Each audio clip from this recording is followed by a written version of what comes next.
gorgeous out. Let's pop some ducks. This is the Upduck Podcast, a blend of upland and waterfowl hunting. Tune in as your hosts, Tyler Meaden, Jeff Ludicky, Matt Jeske, chat about training dogs and share their bird hunting stories, tactics, and strategies.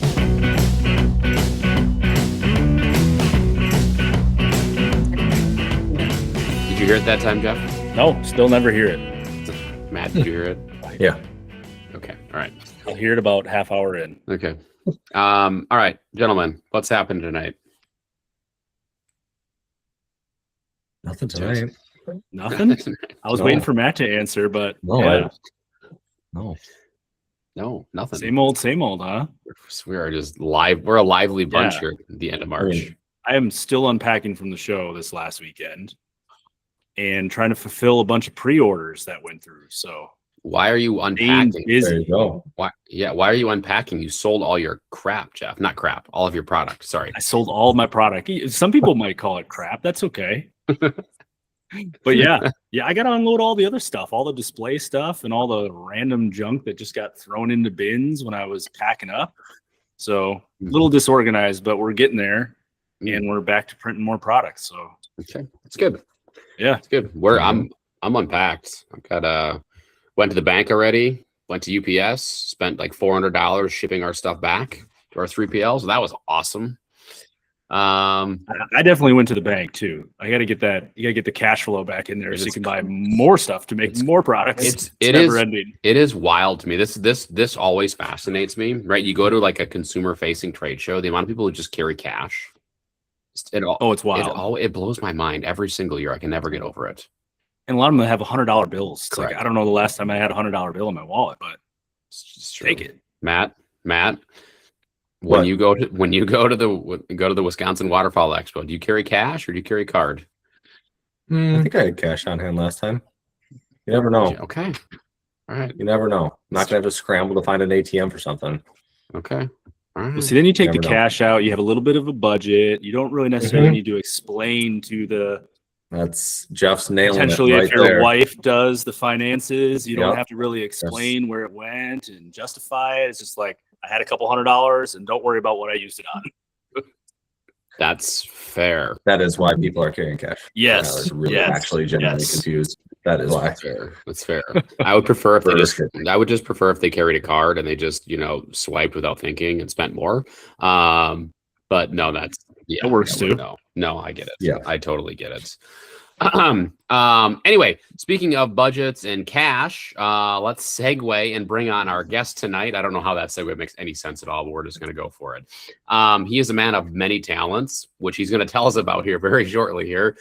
His name is Christian Zeron. Christian, welcome to the Upduck Podcast. It's a pleasure, gentlemen. Thank you so much for having me on. Absolutely. We kind of kept you hanging there for a little bit. Were you getting, We did, getting yeah. anxious in the background there? I was writing jokes in my head, waiting for one of you to stop talking. I had a Lance Armstrong joke about Matt there. I had a lot of jokes lined up, and I just couldn't find space. Dang it. Okay, let's go back. Did you hear the beep when the recording started? I heard the right. Yeah. Okay, all right, okay. I don't understand it. I don't know. This computer is it's on its last legs. This is what happens when you get your hand-me-downs from your wife. Okay.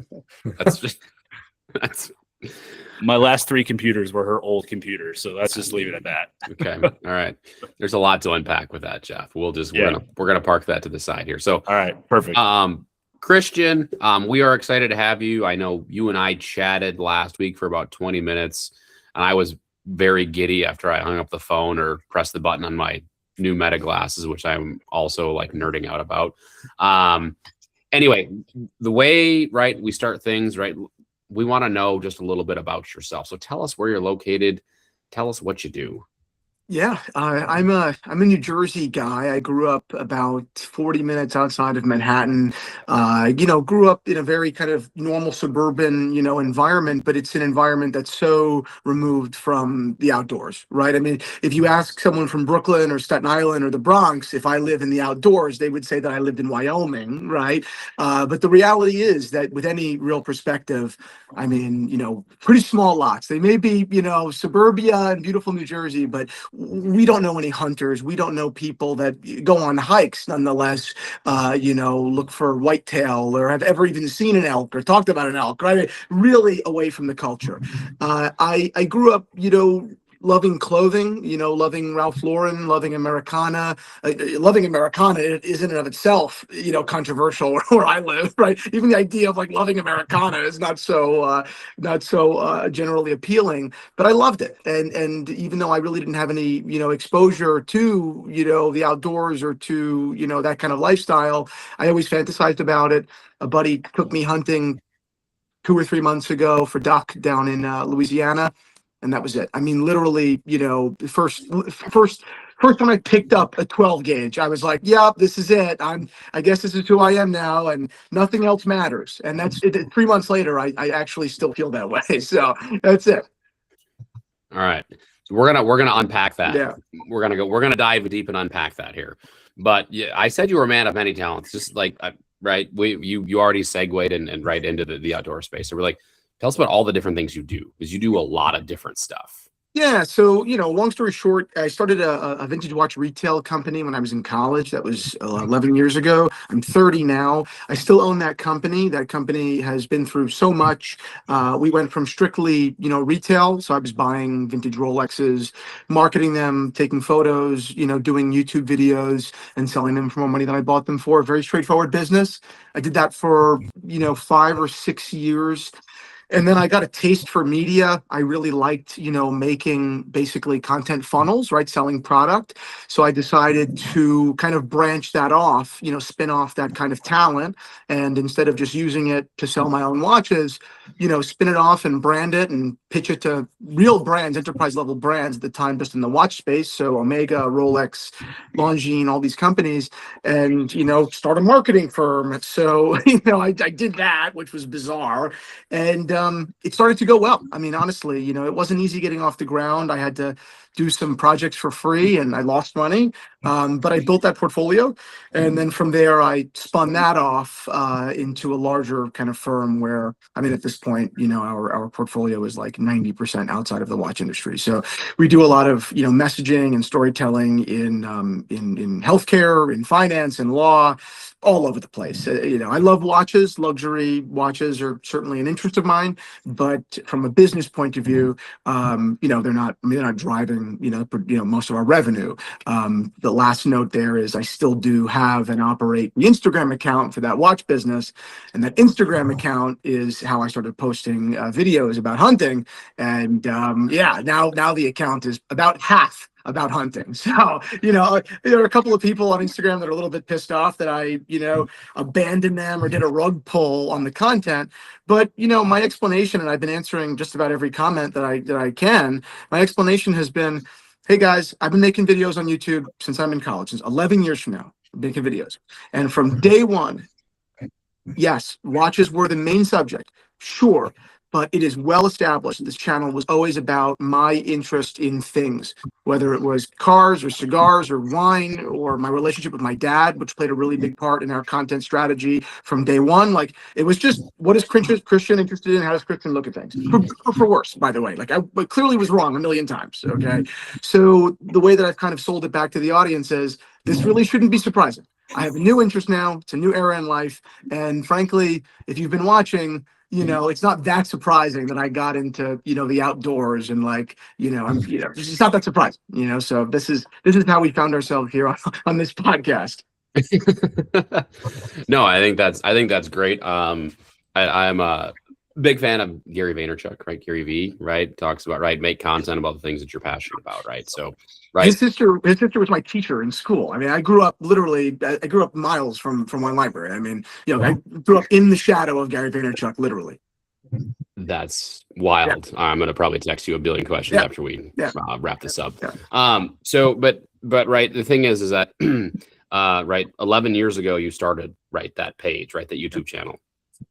You are not the same person you were 11 years ago, right? Interests change, right? People change, right? It evolves. So you definitely have a leg to stand on with that. Now, so 3 months ago, you decided to go on a duck hunt. Like, how did you get to that point where you agreed to do something you've never done before? And it sounds like handle a firearm for the first time. No. I've had I've handled firearms before. I owned a couple of handguns. I have a couple of handguns. I never shot a shotgun though. That was my first time shooting a shotgun or a rifle for that matter. So just handguns. But a client, truly, I have a client in the law and legal space.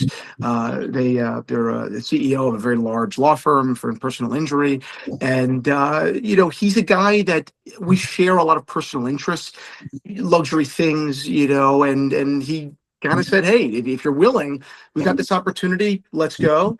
And I'm just not the kind of guy that's going to, say no to an interesting experience, right? Whether I thought I was going to like it or not, I was like, yeah, of course, what a generous invitation. Let's take a shot, The biggest thing that I was afraid of, I speak a lot in public, but by nature, I'm introverted, believe it or not. So I was, I guess a little bit, if I was nervous at all, or, I've had any trepidation, it was, I'm going to be around a bunch of hunters that know a bunch of stuff about hunting, and they're going to all think that I'm some Yankee, jerk.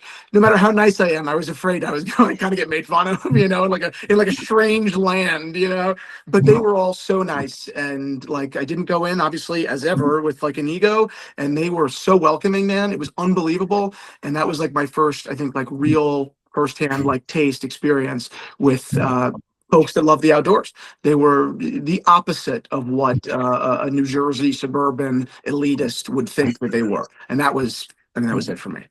Yeah. Now, Christian, that first hunt, kind of talk about what was going through your mind. Like you wake up in the morning, it's dark. I would imagine you guys walk out to a blind, they're putting the decoys out. Like kind of walk us through what you were going through in the back of your mind when you were watching all this. Yeah, I mean, there's adrenaline, but it's a little scary because I was thinking about my gun malfunctioning and looking like an idiot and disrupting the event. Right? I come from in golf. I'm an awful golfer. In golf, the number one rule is just don't hold up the pace of play. Just don't do that. If you don't do that, you're freaking fine. Like just put on a smile and shut up. And I was terrified that my gun was going to jam, which it freaking did. Of course it did. So the first 20 minutes of freaking hunting, I'm sitting there like an asshole. I'm sorry, can I curse on this? Yes. Like an idiot trying to get the attention of the freaking guide. But he was super cool. So the worst thing that could have happened, barring some sort of accident, and it wasn't a big deal at all. I was taken by not just the morning. I was actually really just taken by the dog, honestly, like seeing that dog have the happiness that it had and the excitement and I guess the rigidity, the discipline was unbelievable. I was just staring at the freaking dog, for the first 30 minutes. So it wasn't a problem at all. After that, the worst thing that happened, or the learning curve, was, in duck hunting, if you don't shoot, no one's going to tell you to shoot. Like it's only your duck if you shoot it, So I was being very polite and like trying to not steal anyone else's duck, That's not a good way to kill a duck, right? Like that's not going to work, So an hour in, I hadn't like fired my gun, But then I started to, pushing, Yeah, you got to be a little more selfish. Yeah, you got to be more selfish. Yeah, exactly. That's for sure. So even backing up a little bit more, before that, you get invited on an out-of-state hunt, so you're not even local to where you're at, which is a big step. I'm going to presume you have none of your own gear, none of your own clothes. What did you have to do to prep to go on an out-of-state trip with? It'd be like giving me or either of these guys a new hobby and then saying, we're going here half a country away and you've never done this thing before. So what did you have to do to get ready for that? I'm not by nature an anxious person, but I was totally anxious about that. Like, I'm Googling what to wear in a duck hunt in Louisiana in January, and like 50,000 different people on Reddit have 50,000 different opinions. No one agrees with each other. There's no consensus on anything, right? Like, it's unbelievable. That is certainly one thing that the hunting community seems to have in common with the watch community. It's like everyone's got their own opinion, and everyone else is wrong but you. So a lot of conflicting information. So I just kind of overpacked, I guess, was kind of the strategy. They had stuff there, but I overpacked, and even though I knew that they had stuff, I hadn't been provided with that much, in the detail department. So whatever I was relying on them to have, I did not feel confident that they had until I saw it. Like, even then, I'm like, am I going to do? What do I do if they don't have the thing that they told me? I have no idea. So I bought as much as I could and wish for the best. Man, It's great. Yeah. It's great. Jeff, go ahead, Jeff. You were asked a question too. Well, so take us through that first harvest, Christian. What was the first duck that you shot? How long into the hunt was it? And what did that feel like for you? Yeah, it was around an hour, 45 minutes to an hour. Good shot. I think that someone did let me take it. It was actually right above me. It was like directly on top, which was, I think, a harder shot, I think, to take. really So hard, actually. yeah, so I think there was a lot of luck involved there, right? Beginner's luck still counts. It went right down, dog retrieved it. I'm supposedly having it taxidermied. I hope that that's the case. But also, if someone forgot, that's perfectly fine, and that's just fine. But I'm really pulling for it because I want to put it on my wall. I'd love to have my first duck on my wall because I intend to have a lot in the decor department in this hunting journey. For sure. Yeah, yeah. That's amazing. Now, what do you think during that hunt? Like after your first one, what were some of the key things that made you say, "Okay, I want to keep doing this"? Like, I know you mentioned the dog, but what were some of those other things that kind of sparked that passion? I mean, it's a good question. I guess, there's an initial just fascination. I mean, first of all, I think that anytime you give a young boy of any age, anytime you give a young boy a firearm, it's kind of exciting. There's an adrenaline associated with that. Shooting clays the day before was a blast, and hanging out with guys and having a competition, like they were playing some sort of a game. I don't know what game it was, but, there's competition, there's camaraderie, and we all stayed up pretty late drinking and bullshitting and telling war stories, and that was awesome. Right. I think that this probably exists in all cultures across the country, but where I live for sure, men do not have, how do I say this? It is very unusual for men to have a guy time and camaraderie. Usually men are running away and hiding and trying to apologize their way into a 3-hour round of golf. Right. So the idea that a bunch of guys are like, yeah, no, we go away and we hunt, and our wives are cool with it because they do shit too. And so there's a mutual respect in the culture that I think I really appreciated. I think that the way that a lot of my friends behave is ridiculous. I'm not married yet, so maybe I'm just totally ignorant. But this idea that you're not allowed to have a hobby, I mean, what do you do? What are you doing? I don't understand. I think it's so lame. I hope my friends don't listen to this because they're going to know who they are, and that sucks. That really sucks. I really should shut my stupid mouth, man. I want you to keep talking. Actually, this is great. Yeah, I think it's so lame. I really do. I really do. I grew up in a family very much the opposite. Very much the opposite. If my dad wanted to do something, great. My mom wanted to do something, great. What are we talking about? What are you not allowed to go duck hunting? The fuck does that mean? What are you talking? We're grown man. You're a grown woman. What the fuck is that? But I think that masochism is very common here in the Northeast. I think the general metropolitan areas love that. Speaking of family, that was kind of one of my next questions. It's a good transition to that.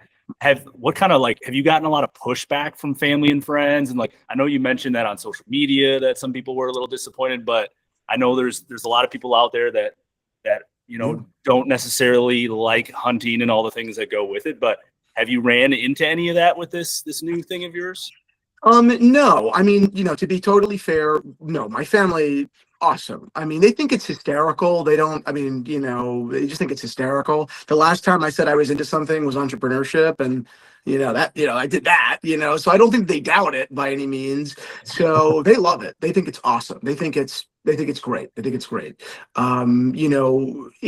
the business thing, I'm a little bit nervous. Yeah. I mean, I'm in business for myself. So the idea that a potential client, a stakeholder, may even unfairly see a piece of content that I'm talking about taking the life of an animal and then withhold a contract from me is insane. That's an insane thing. But I mean, it's not that I refuse to live in fear. I mean, I obviously do live in fear and certainly don't say plenty of things that I want to say on the internet. There are many things that I don't say, but what an insane way to live, to not talk about a hobby that is not only completely unobjectionable, really, but it's the opposite of everyone's preconceived notion. Everyone thinks that hunters, are, the worst, right? They love killing animals and they have no consideration for life and nature. If my client wants to think that, then God bless them. I can't go through life afraid of my unreasonable imaginary client. I just can't do that. But it is a very realistic. I would not be surprised if I heard that someday. No, and that could cost me a ton of money. But whatever. What are you gonna do? What am I gonna say? You'll find other ways to make it up. I have no doubts. In alchemy. Yeah, there you go. That's it. That's it.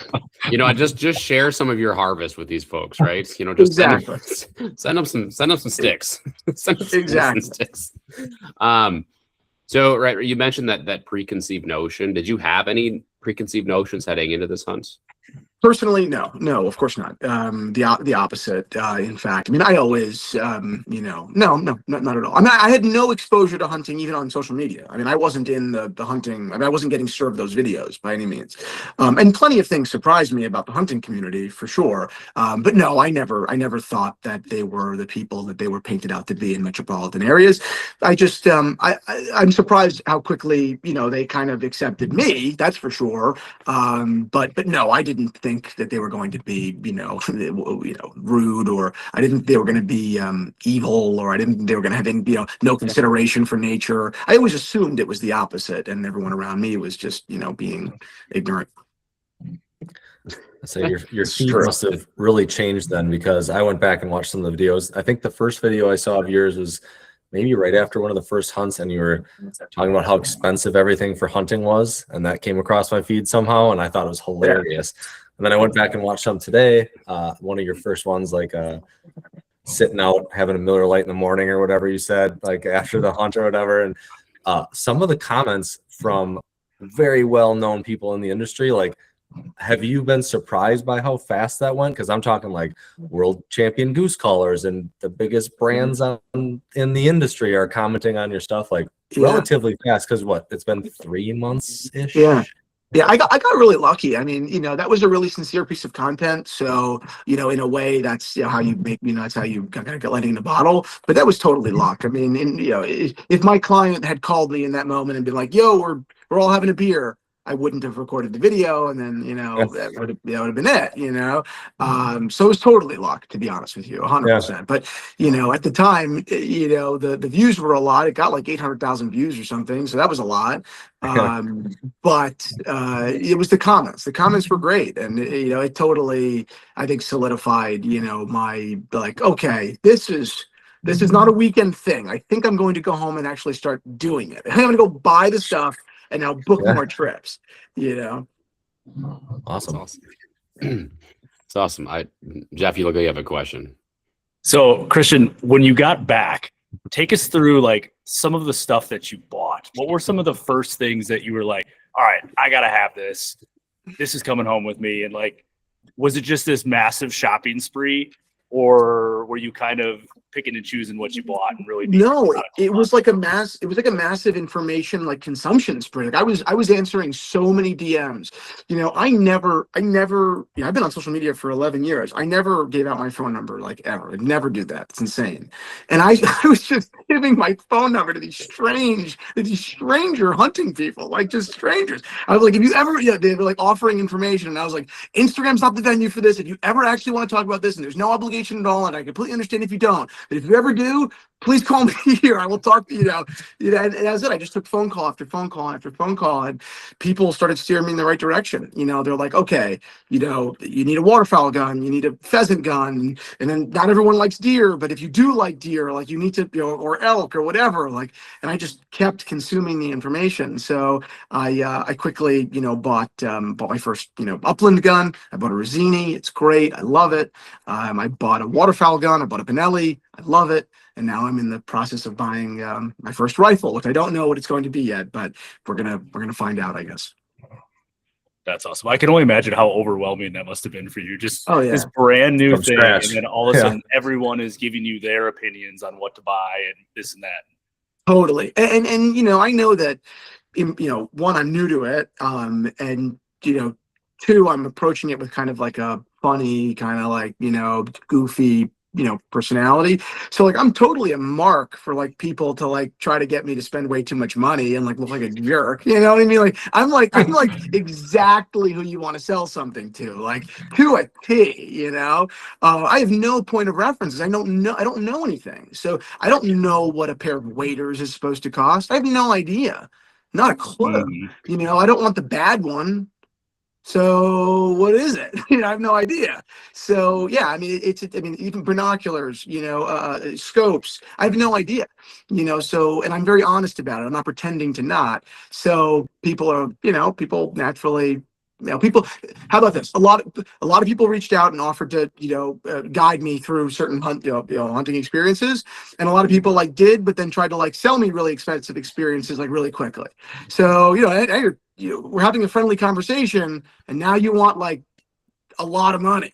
I'm like, wait, hold on. Like, I thought we were talking as buddies. Like, if you have a service and you're trying to sell me, that's fine. Just tell me. Like, I don't know what's going on, so I don't, I wasn't a big fan of that, but generally speaking, the people were fabulous and very generous. That's, it's amazing, right? You mentioned it, like how quickly folks, right, seem to welcome you in, right? I think Matt, you said that too, like you were welcomed in, and it's 100% right. And it's one of the cool things I think about the hunting space, hunting industry, right? The community is that if you show an interest, people are usually, and you're open about it, people are like, I will help you. I want to help you be successful. And just like any other space, there's other, sharks that smelled blood in the water and came circling. So it's like anything else, right? Yeah, I'm in the watch industry historically, right? I mean, and these people are just the worst, the grimiest, just the worst people. So I'm used to the occasional, shark, but no, the vast majority of people in the hunting world that I've met have just been truly remarkable. Yeah. And what was the upland gun you bought again? I bought a Rizzini, a Regal Royal Special, 20 gauge. Yeah, it is beautiful. Thank you very much. It is beautiful. It is a gorgeous gun. I'm really happy with it. So I have to ask, right? When are you going to take that out and actually go on a pheasant hunt? Yeah, it's a good question. I'm trying to go on at least 2 in the fall. A couple of invites out there. Nothing's booked. I think it's maybe a little bit far out. I'm also scared to book anything because of work. Ultimately, I have a lot of liberty, but if a work trip comes up, it's difficult. So I'm booking things like 1 month away seems to be doable for me. So right now I've got 2 hog hunts booked in Texas in May. And I'm going to Argentina in June, believe it or not, to hunt for dove and duck. So yeah, I'm really, I can't wait. Oh man, it's like the definition literally of bizarre. with both feet. Yeah, bizarre. Yes. Jumping with both feet with like a 10-pound anchor on too. I mean, oh, man. Yeah, I can't wait. And the commute to Argentina is so far; it's insane. It's like 15 hours for me to get to Argentina. It's wild, but I can't wait. Yeah, the dove hunt in Argentina is going to be like, I don't know, that's going to be wild. Yeah, I can't. That's going to be crazy. It's so amazing to me, just like how, so like all of us, or most of us who aren't adult onset hunters, like it's this like slow progression, right? Even with the gear, like we're all of us have spent many years in like the worst gear and hand-me-down stuff and just cheap clearance items, and we couldn't, we didn't have jobs. We didn't have stable jobs. Like we couldn't go on all these trips. I just imagine like if I was an adult onset hunter, I would be just like you, just like booking all these trips, buying the best stuff. Like you just completely skip that whole side of it, which is amazing. I'm kind of jealous that you just get to go right into the awesome stuff right away. It's bizarre. Yeah. It's bizarre. It really is. Yeah. Yes, I'm really lucky. Great. I think I've heard that. I've heard that before, though, or something along those lines. Where like we have all these years where we've sort of gathered up these experiences, right? Like I shot my first pheasant when I was 10 on a game farm, and then I started deer hunting when I was 12, and it's been I'm 38 now, so I'm old, but it's been, how many years is that? 26 years, right? For what I've been legally like hunting wild game. And like you're 30 now, Christian. It's like you've just started, but you have all this time. It's like you have all the time to make up for, and you're cramming it in, and it's fun and it's exciting. And to Jeff's point, you're at an age, right? You're established, like you have disposable income to go and spend on the good stuff. I also don't have a family yet, so the timing is good, right? Yep. Like even if you have income, but you if you have commitment that's extensive, it's tough, right? I mean, I have my own companies, so while I'm at the whim of my clients, of course, I don't have a boss, so it's like it's cool, it's very unique and. It's very unique, and I'm very lucky. And to waste that, I think, would be a great sin, right? That's kind of the way that I'm looking at it. And it's I think truly a fulfilling endeavor. It's not like I was, not to make fun of anybody else's interests, right? But it's not like I'm getting into a crappy interest, right? Like, I don't know. I'm not, I don't know. I don't want to shit on anybody else's thing, but I'm not starting to travel the world listening to EDM music and and pop, do acid and, take, I'm hunting with cool guys. It's kind of fun, It's there's something a little bit deeper about hunting though, too, Yes. right? The more you get into it, but sorry, Jeff, I got you off. Go ahead. No, you're good. Like, I feel like the experiences must have been so much more intense too. Like I look back at, like, I went to Europe when I was 14, right? And I haven't been back since. And I always feel like, I didn't appreciate that trip as much as I would have appreciated now, right? Being an adult and more mature. Like, I feel like that could be the same with hunting too. And doing it as an adult, like that experience is probably so much more intense, and you really appreciate what's happening as it's happening, as opposed to this slow buildup that all of us have had, Completely. And to add even another layer, I think of like, depth, and I think like kind of like, I don't know, the circumstance is so much. I mean, so much is happening culturally where people are finding things of great meaning, and it feels like it's like saving them. Now, I'm not saying that hunting is saving me by any means. I mean, that, that's not to talk about, deeper subjects, but like, it's not religious, it's not God, but you do start to really appreciate this life raft that you've kind of been given. It's like, oh wait, this is something that's deep and meaningful that the rest of my life could be filled with, right? I mean, you're filling a, for the first, I don't want to say 30 years, but 10 years ago I was 20 and kind of began adulthood in business, and you're filling a nature-sized or a God-sized hole with what, watches and clothes. I love watches, I love clothes, but there is no comparison. There is zero comparison to the I guess, I know I've only done it once, which sounds insane, but when right? Whether when there's no comparison to the sunrise, to the camaraderie, to the dogs. There is no comparison of the impact that this life and this activity can have on somebody. It's not the same, I'm sorry, as other hobbies. It's just not the same. It's amazing. Wow. Yeah. Just like clip that out and put it on social media. I mean, that was like poetry. Marketer. Yeah, I know. Right. Never let your daughter date a writer. Bad. I mean, you talked earlier about how you were like an easy mark for some of these people. We are like the easiest people to sell to. We have people from companies on all the time, and by the end of the podcast, I'm like, sold. Where do I buy? Here's my card. So you're gonna have a Rolex after this podcast. Maybe. All right, so you've got the 2 hog hunts, you've got the duck hunt, you've got the duck and dove hunt in Argentina. Right, you're looking for an upland hunt. Like, what else are you looking to do? Because I mean, that's a lot. That's a lot of hunts to pack in, right? Yet this year, like, all of them are travel trips for you too. So there's a big time commitment. Like, what else are you trying to pack in this year?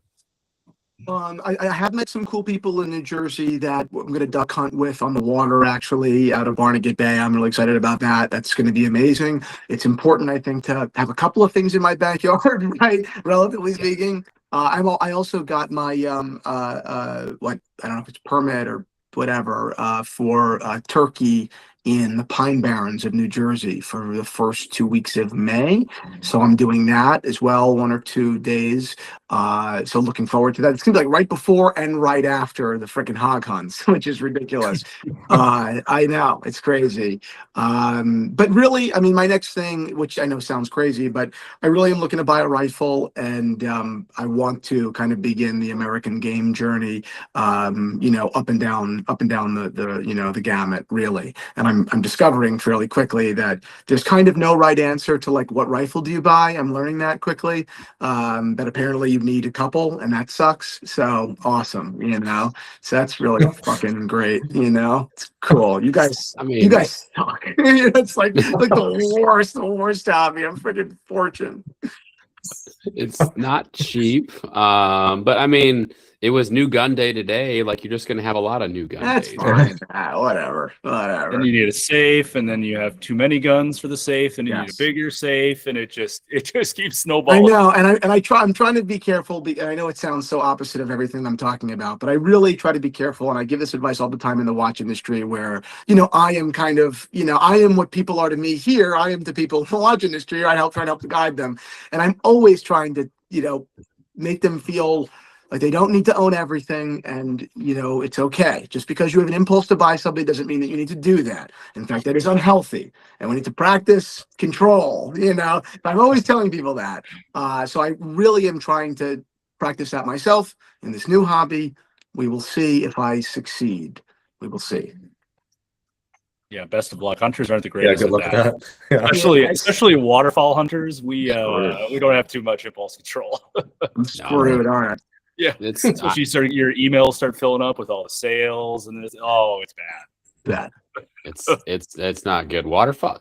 I waterfowl hunted a little bit growing up, but it's more of an adult onset thing for me, where I've really like jumped in with both feet, and like it's an addiction, and it is so expensive. I just can't get over how expensive it is. Like, and it is the thing, and it's so hard because there's deals, and it's like, oh, I need this for this specific kind of hunt. But I might only do that kind of hunt one time per year, but I might need this for this other thing, and it's a whole thing. So Then you need a bigger house because there's not enough closet space. It's something else. Correct. I think what I'll be curious to continue to talk to you about, Christian, is, hey, you're going to go the full gamut, right? You're going to taste test, right? All different types of hunting, different types of game. And when you get done with a lot of that, like, what are you going to come back to? Like, what is going to be the thing that really speaks to you? There's not a right answer to that. I'll be really curious, though. It's a great question. I mean, who knows? I mean, I could make a best guess, but who knows?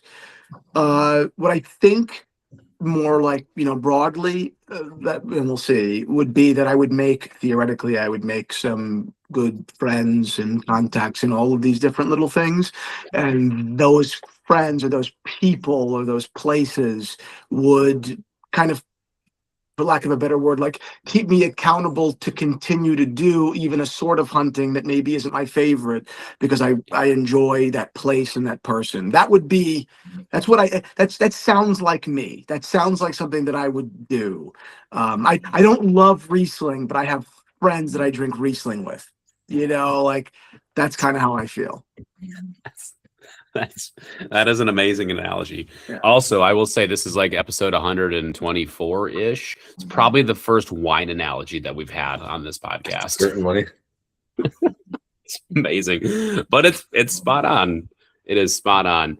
And it, like, I think too, like, are you going to be like, there's folks that there's duck hunters who, right, started off as like deer hunters, right? And then they're like, hey, this duck hunting thing's really fun. There are people who start duck hunting, they get into big game, right? Jeff, I'm thinking about like JD, right?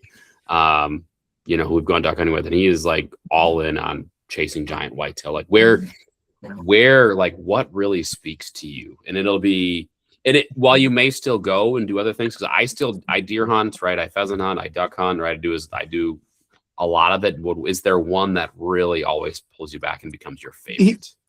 Here's what I think. I would I think that I will do larger, interesting things alone, and then I'll do like waterfowl with even my buddies. I can get them into it. I think I can get my friends into waterfowl. So I think, and pheasant for that matter as well. I think that my buddies, which I've already talked to them, right? I'm like, get your license, get your permit, like get a gun, and then we're gonna all embark on this journey together. That being said, I think that I will do my own things, whether it's with elk or I'd like to go to Africa, and I think that would be a separate, independent journey that Papa needs some alone time. I think. I think that's got No, I think that's great, and it's like they each have their own things, right? Where some of these hunts are right. It's you're alone, right? It's you, nature, right? The game you're chasing, right? All of that, and then other things have that, but they also have that camaraderie piece, and that's also a beautiful thing, a beautiful thing for sure. So, that's amazing. I think I can't believe it's been 3 months since your first hunt. I'm still blown away by the fact that you just said yes. I know you're super adventurous, but like to me, it feels like going on a duck hunt in Louisiana feels like just way outside. It's not like a local duck hunt. It's like I'm going to fly down somewhere and do that. How many days was that hunt, by the way? I never actually. Well, it was supposed to be the whole weekend, but there was a snowstorm that was like remarkable, and we were going to get caught there. So it ended up really just being one hunt. I flew in for one night to Louisiana. Yeah. So it was a real trek. And I only made it out, literally by the skin of my teeth. Otherwise, I would have been there for like 2 or 3 days at a minimum. Yeah. Wow. I got lucky. Yeah. Wow. That's awesome. Are you going to do that one again? Like if you get invited again? If I'm invited again, then I would do it every year for sure. For sure. I think, and with those two guys that I went with, I very much intend on, doing more trips with them because they're great dudes, and I don't know. They got me into it, so I do feel like a great debt. Maybe I'm too paranoid, but I would never want anyone to be like, oh, I took him hunting and big shot now, big shots out with all these new friends, that would suck, so no, those, Shane and Lindsay are my guys, those are my hunting guys. Everyone else can go scratch, but no, I've been into it. The idea of it for a while.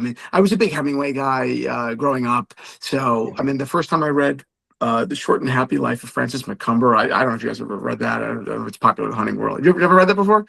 I haven't. No. Can you please text it to me? Really? I'll read it, oh man. Oh, you guys. Oh, I could teach you guys something tonight. It's one thing. I'm happy about that. Okay.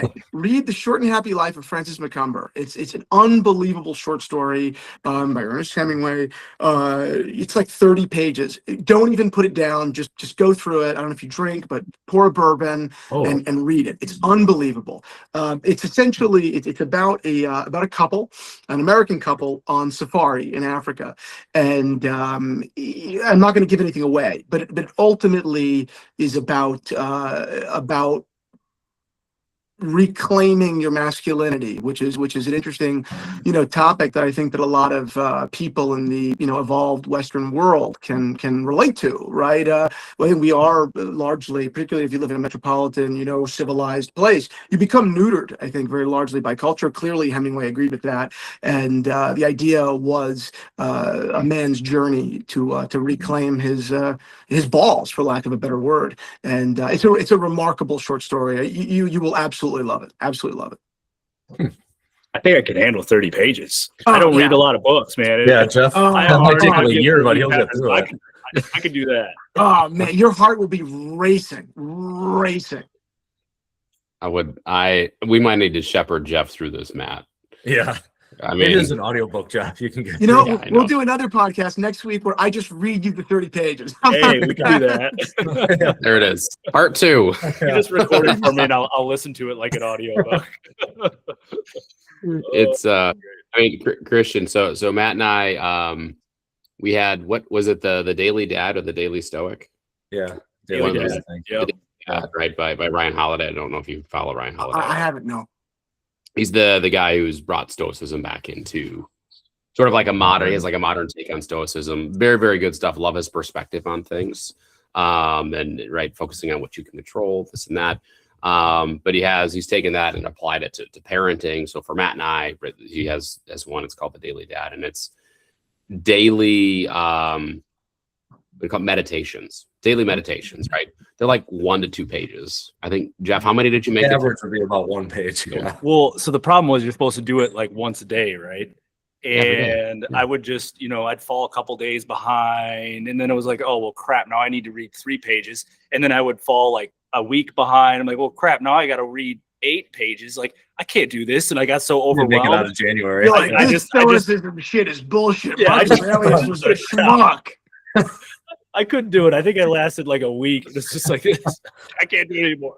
Jeff, each page is labeled with the date on it. So if you don't know. read that day, you just go to the next day. I just That's kept feeling awesome. more and more like a failure, because I just couldn't even do it that day, and I just needed to make up so There's- much ground. There's something really great about the idea of practicing stoicism leading to nihilism and That's hating right. yourself. Like, there's something really great about that.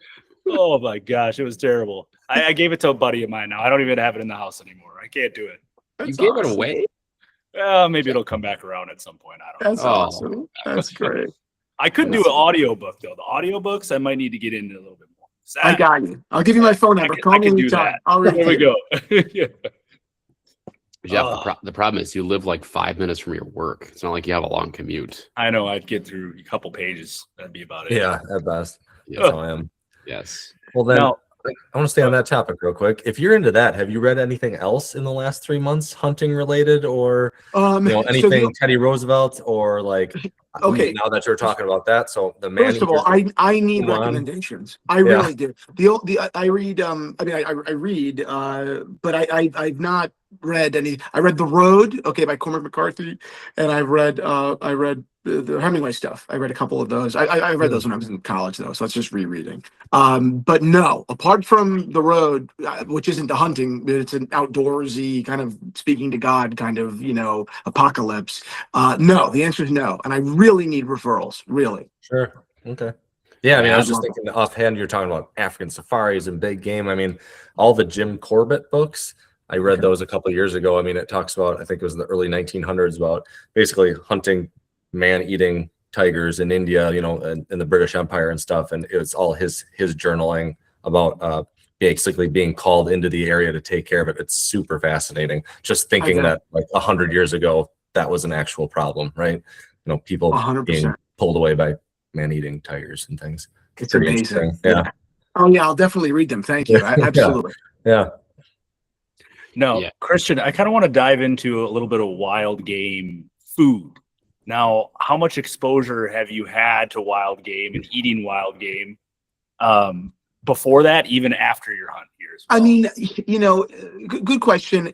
I've eaten my entire life. I've eaten everything and anything that's ever been put in front of me. So I have no fear of any sort of game. I mean, I ate horse growing up in Italy. I didn't grow up in Italy. Growing up while I was traveling, when in Italy, they eat horse. So I was eating horse, and we would eat donkey, and we would eat all different odd meats, exotic meats that Americans, weren't used to. But barring that, really, very, very little to nothing. I mean, I have an openness, but no experience, really. I mean, What do you I've had think venison like twice in my life. I'm 30. I hardly remember it. Yeah. So what do you think you're most excited for? I know you mentioned elk, right? I'm sure you're getting lots and lots of feedback from different people in terms of like, what is the best table fare for in terms of wild game? Like, what are you hearing, and what do you think you're most excited to try? It's a good question. I mean, wow, it really is a good question. To be totally honest, I have not given a lot of thought to the eating. I suppose just because I've always taken it so for granted that there's nothing that would be put in front of me that I wouldn't eat and enjoy. So like, I'll give you an example. Right, growing up, I did a lot more fishing. I did no hunting. I did a lot more fishing, and my family was always a poor family. So the idea that you would not eat a particular kind of fish because it wasn't good was like a despicable, like, like a waspy, holier than thou bullshit way to go through life, and you should be ashamed of yourself, right? So I grew up always eating whether it was skate. It was like me and the Chinese guys would keep everything, right? And all the white people would be like, no, I don't eat sea robin, and my dad's like, put that fucking sea robin in the cooler right now, okay, before the Chinaman gets it, and then we're really screwed. Okay, like I suppose that's why I haven't given much thought to the eating, because I'm game for it, for everything, and I can't wait. I mean, if it's truly offensive, sure, that's life, what are you gonna do? But other than that, I'm stoked. That's like a whole nother arena that you got to unlock here still too, right? Like you know how to harvest the animal, and then you get it home. It's like, okay, well, now what the hell do I do with it, right? Mm-hmm. And there's just like the gear, there's so many opinions and so many different ways to cook. Like, it's overwhelming trying to figure that all out and what you like and how to prepare it properly. I bet. Yeah. I love to cook. It was my only other, I don't think I did it enough for it to be a hobby. Maybe I was cooking once a week at most, and it, took a couple hours. But that's the only other thing or activity that you could even consider like a hobby for me. Other than that, nothing. So I love cooking, and I'm looking forward to, cooking really anything that we harvest. Yeah, I can't wait. Now, what about cleaning said animals? Have you had any exposure or any experience doing that yet? No, but again, I come from a Italian American family from Brooklyn, so I think that they've chopped up way worse than pheasant. Yeah. So I'm not worried about it at all. The idea of being squeamish by a bird would be really that would be pretty embarrassing in my family. Yeah. Yeah, oh, that's amazing. Yeah, That's great. Whatever happened to Billy? Where's he? Oh, Billy, you're not going to see Billy no more. Billy's gone. Okay, I think when you harvest your first big game, right? That's a little bit different. But that's an experience in and of itself, like field dressing a large animal like that. Yeah. It also, speaking of a personal experience, for me, it hits different still, right? Like a deer is different. Like, it's different taking the life of a deer than it is taking the life of a pheasant or a duck. And it's, again, I'm so feels heavier. Yeah, right? yeah. I'm so fascinated by like your journey, your enthusiasm, and like seeing you go through it and hearing your opinion on it. Like what ways, because that doesn't weigh, like some people it doesn't bother them, but for me, like killing is the worst part of hunting. And like the bigger the game, the more it does feel heavy. Jeff, that's a good word for it. I have no doubt that I will feel awful. Yeah. I have no doubt about it. Not a question. I mean, you see these videos on YouTube where, someone just does this miraculous shot and the animal dies immediately. And I have a sneaking suspicion that that's not how it actually works in real life.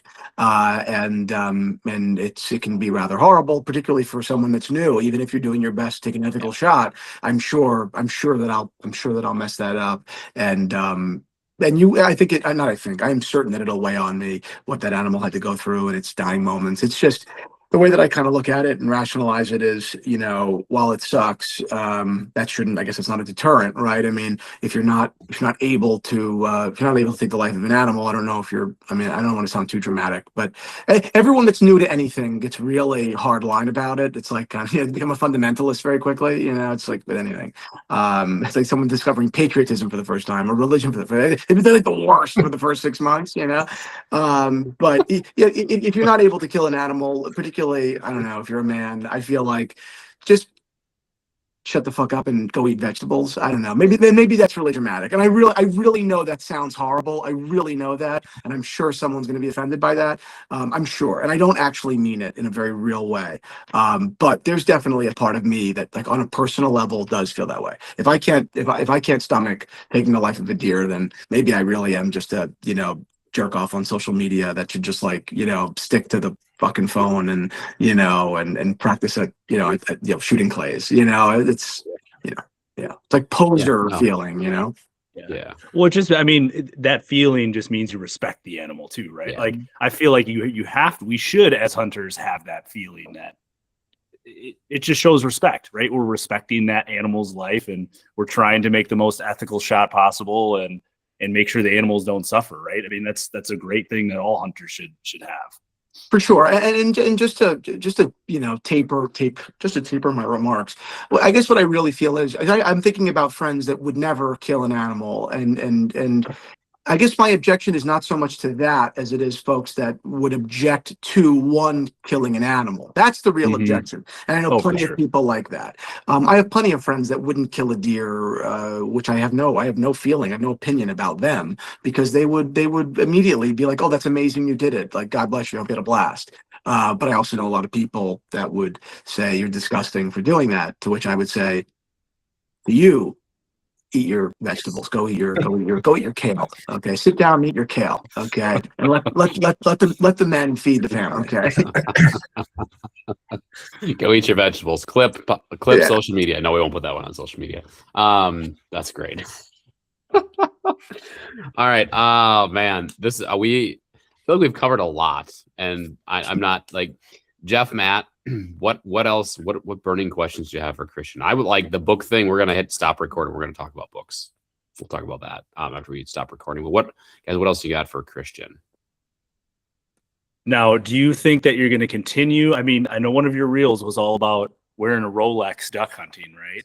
Now, most hunters are wearing Garmin watches, so they can track their dog, they can check the wind, the elevation, all these things. Now, do you foresee yourself continuing to wear these high-end watches, or do you think you would potentially go towards the Garmin type of watch in the future?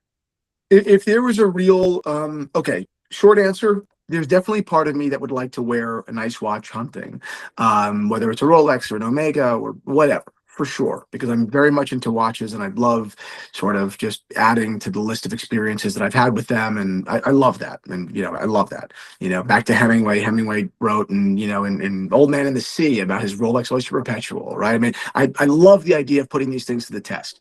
That being said, if there comes a day, which there very well may, I suppose, and there would certainly be if I took hunting seriously, meaning without a guide and where no one's babying me, that I need an actual tool, then yes, if the tool for the job is a smartwatch, then I will absolutely wear a smartwatch. I will find it humorous. I will, after all that I've said publicly about smartwatches, it would be a great. I'm being buried in a cask full of irony, I mean, and that's just fine by me, I suppose. Yeah, that's amazing. Now, my last thing, since we talk a lot about dogs on this podcast, if this journey continues at the rate in which it's continuing, do you think that you might have a hunting dog at some point? At some point, certainly. Not a question about it. Anytime soon, I would imagine not. Sure. I would imagine not. For a million reasons. One, I'm going out with guides, so I would imagine that they have their dogs, and but the other side of it is, while I do lean into it for self-effacing humor, the costume that it is, I'm not actually delusional, right? It would be not nice and unethical to bring a dog into my home that I have no intention of actually using at any real scale or training at any real scale. That would be wrong, and I would not do that. But down the road, I would love it. Down the road, my dream is absolutely to, while still live in New Jersey, live further out on 78, right? Live further out into the country where the farms are, and have dogs. And I actually have a dog, but she is by no means a hunting dog. Her name is Abraham Lincoln, and she's a beautiful golden doodle. And so one day is the short answer. Yeah, I'm really excited to see how this journey and where it takes you, Christian. Just like, I feel like for me, like, you're doing a lot of the guided stuff now, you're having a lot of people help you out and you're learning a lot of things. I feel like at some point you're going to have that, I want to do this on my own. Right. And I want to be able to, like, Tyler, I know you kind of went through this. It's like, I want to go out and shoot a limit of ducks on my own. Nobody's helping me. Nobody told me where to go. Nobody told me how to set up decoys. Like, I feel like that's kind of how that journey goes. Yes. But yeah, I'm really fascinated to see where it takes you. Thank you. Yeah, you're 100% right. That would be very consistent with the book you're going to read soon, Short and Happy Life. Okay. Be very consistent. Very consistent. I was feeling like I was going to connect those dots. Guides It's like guides are only trouble, is what I'll tell you. Okay. Yeah. I'm excited to see if I can actually make it through this book. I'm like, I'm looking forward to seeing if I can actually. I can all but guarantee you will. It's unbelievable. Right. Unbelievable. I was also drawing the parallels between the book and Reclaiming Manhood, and like going out, I was always going out duck hunting with people, right? And it's like, no, I want to just do it on my own. I want to go out on my own, right, and not screw it up so badly that I just kill 0 ducks every time. Like I want to, I'm always the dog. I bring the dog, and my dog picks up the ducks, and so everybody helps everybody else out because somebody has a resource right in the group. And that's it's like a thing, right? It's like, I didn't feel like a real duck hunter until I could go out and do that. And so it's like you hit that point, right, where we're talking about reclaiming manhood and going out, and you gotta prove it to yourself too. So it's I'm not a golfer, but they say it all the time, right? I mean, no matter the only person that you cheat by using a foot wedge is cheating yourself. It's the only person you ultimately cheat. You know when you're being a poser. Yeah, the foot wedge, the good old foot wedge. Matt, you golfed in high school, didn't you? Yeah. Okay. Yep. All right. Okay. Oh yeah. Yeah. All right. Yep. This is great. All right, we're at the hour mark here. So, Christian, the way that we wrap up our podcasts is with a lightning style round that we call Sky Blast questions. And so, right in, are you familiar with that term? Sky Blast. Sky Blast, no. Okay. So, Jeff, Matt, you want to do the education on what sky blasting is? Well, a lot of times when you're in a public marsh, there are a lot of hunters that like to take shots that are well beyond the range that is feasible to kill an animal effectively. So we call those sky blasters. So yes. What did Tony Peterson say? The kiss my ass shots too, you can Correct. Call it as well. Yeah. They have no hope or prayer of actually killing a duck. You're just basically wasting ammo. But it's fun though, right? We love to pull the trigger. And so what we'll do is we'll ask off the cuff type questions. They could be about hunting. They could be about anything actually. And then, so our job is simply to ask them. Your job is to answer them with basically the first thing that comes to mind. We'll wrap up on a light note and then you got to plug your social media stuff, because if people have not seen your stuff, we need to hear about it. And folks need to go check it out. So we'll do that, and I'll hit the stop recording button. So does that sound like a plan? Sounds like a plan. Okay. All right. Who wants to go first? Matthew? I can go. I got to change some of my questions here. Yeah. Okay. You said you have a Benelli now, which I'm very happy about. What did you end up with? Super Black Eagle 3 best. Nice. Wow. Very nice. You said obviously you're hoping to get that bird taxidermied. So that's usually one of my questions is your favorite taxidermy, because I'm a gigantic fan of preserving your memories and having them, because my whole basement's full of it. Looking to the future, what do you picture your taxidermy looking like? Like a house full, like a trophy room? What a fabulous question. What a fabulous, I mean, come on, Tour de France. You really just took it. I mean, unbelievable. What I think, I'm a fair person. I'm a hardline guy, but I'm a fair guy. I would imagine that at some point I'll be married, and I would imagine that married person, married woman, I don't know why I had to say, same person made it sound like I was gay. I don't know why I did that. That was bizarre, right? What a weird choice of words. Person, married people. My partner and I. No, I think that it would be reasonable, okay, for that woman to say, no deer bus in the dining room. I'm not going to listen because she owns the house. I'm listening because that's fair. I'm fair with that. Sure. So in that endeavor, I think I'm going to fill my office with the things that I have assassinated.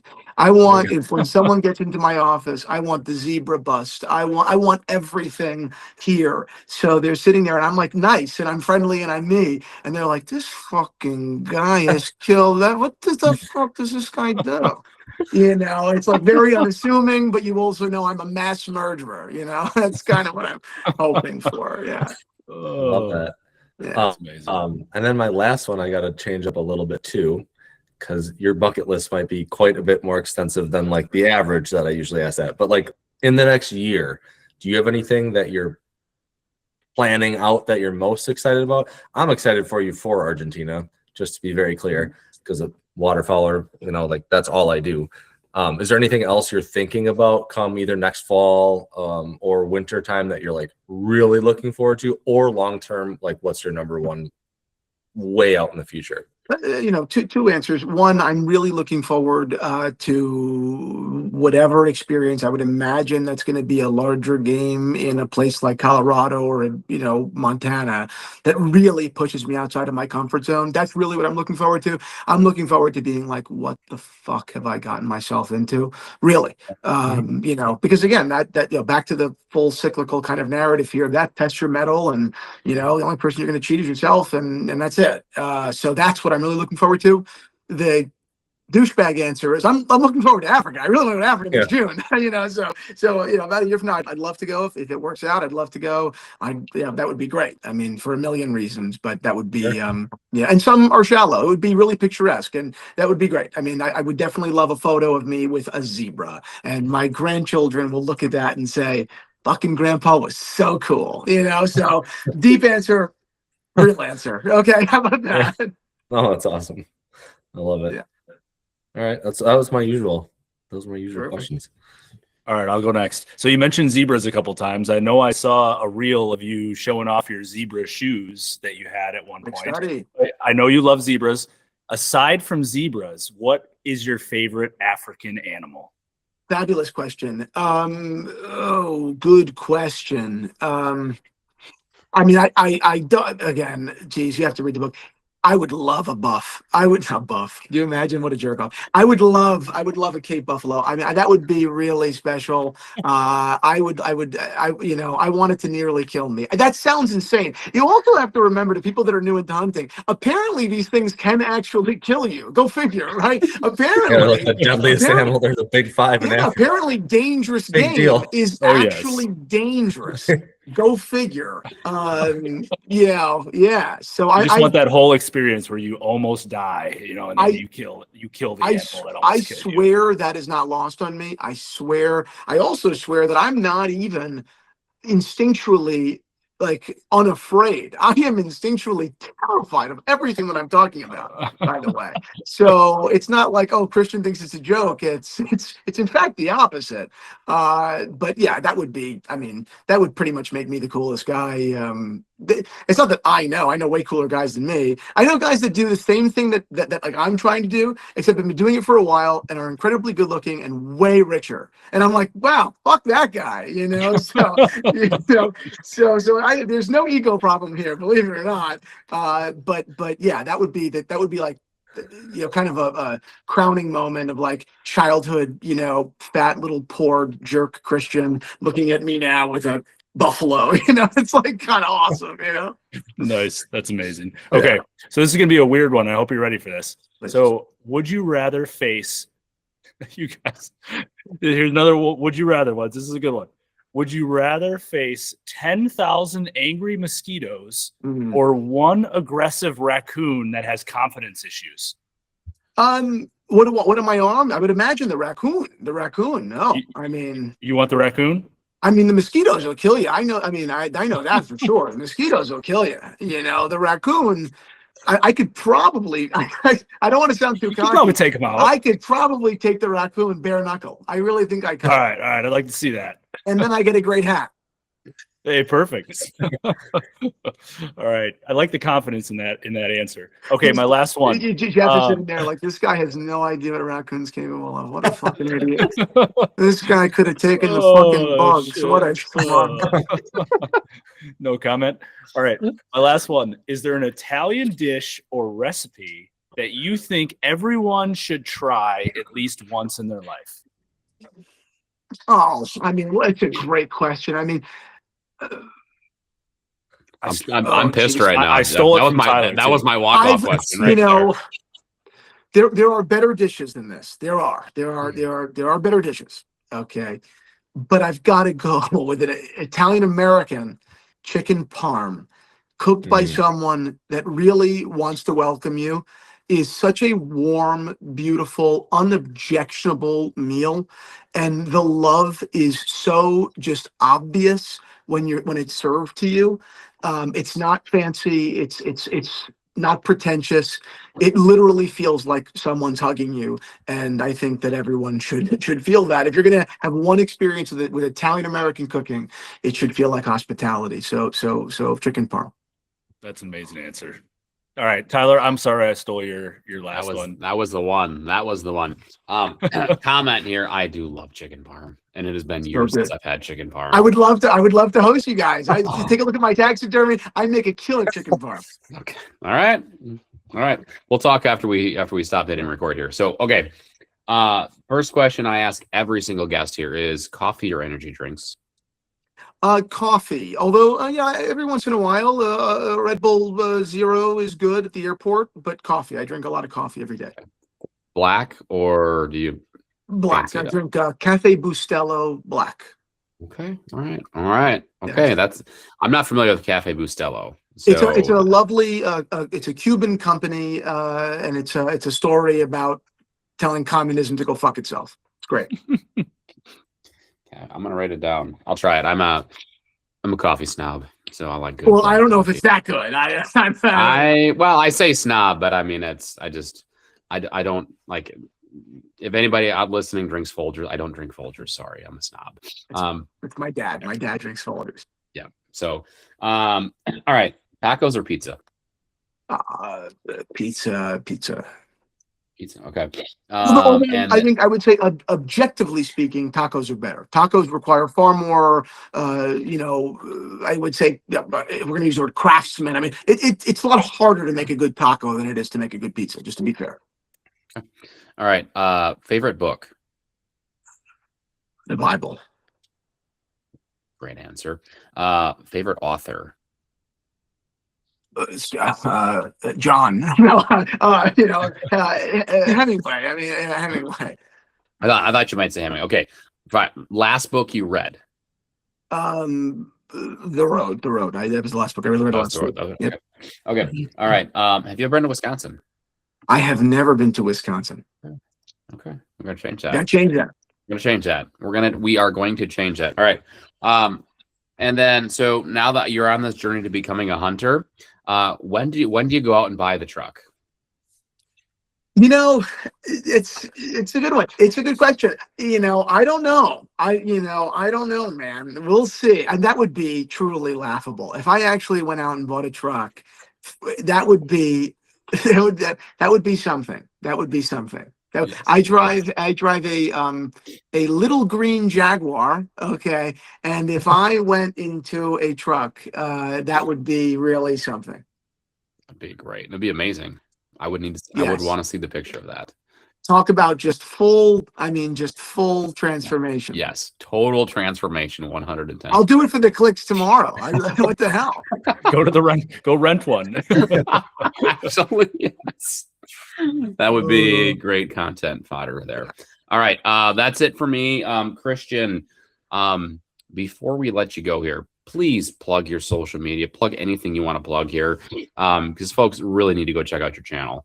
If anyone wants to follow along with the journey of a new hunter getting into this beautiful hobby and being incredibly grateful for it, into Argentina to Wyoming and whatever, Wisconsin for that matter, follow along. The handle is @Theo and Harris. Perfect. Well said, well spoken. Christian, loved having you on. Really enjoy learning about your journey, the first few steps of it, really, that you're on here. And I'm really, really excited to see where you head from here. Really appreciate your time. Thank you so much, gentlemen. Truly, your hospitality has been amazing.